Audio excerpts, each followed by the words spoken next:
Ազգային ժողովի մեծարգո նախագահ, հարգելի գործընկերներ եւ Տիկին Թովմասյան, ասում եք, որ Բագրատ Սրբազանը ասածը չէր վերաբերում Տիկին Ջեբեջյանին։ Ուրեմն խնդրում եմ ձեր եզրափակիչ ելույթում անդրադարձեք, թե ում բերանն էր ցանկանում լվանալ Բագրատ Գալստանյանը։ Ինչևէ, նշեցիք, որ ես եւ իմ գործընկերներից շատերը քննադատել են տվյալ միջադեպը եւ փաստացի հաստատում եք, որ մենք երկակի ստանդարտներ չունենք։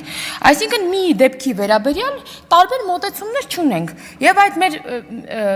մոտեցումը ցանկացած հարցի հետ կապված կախված չէ ով է պաշտոնյան, գործընկերն է թե ոչ, ով է լրագրողը, կուսակցության փողերից է սնվում, թե մյուս կուսակցության փողերից է սնվում։ Եվ առհասարակ ոչ էլ կախված է նրանից, թե տվյալ լրագրողը ինչպես է ընկալում տվյալ իրավիճակը։ Դու արտահայտվում ես այն դիրքերից, թե ինչպես ես դու զգում այդ իրավիճակը։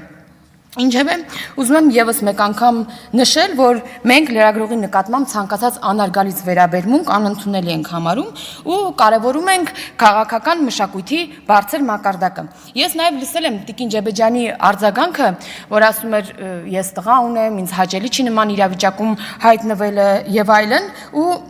հիմա հասկանում եք, չէ՞, Տիկին Ջեբեջյան, որ այս իրավիճակը դարձել է քաղաքական շահարկման թեմա։ Եվ ինչի համար ես անկեղծորեն ձեզնից ներողություն եմ խնդրում եւ կոչ եմ անում եւ իմ գործընկերներին, իմ կուսակցության եւ ընդդիմադիր գործընկերներին հանգիստ թողել Տիկին Ջեբեջյանի հետ կապված դրվագը եւ չշահարկել եւ քաղաքական դիվիդենդներ չհավաքել այս իրավիճակի հետ կապված։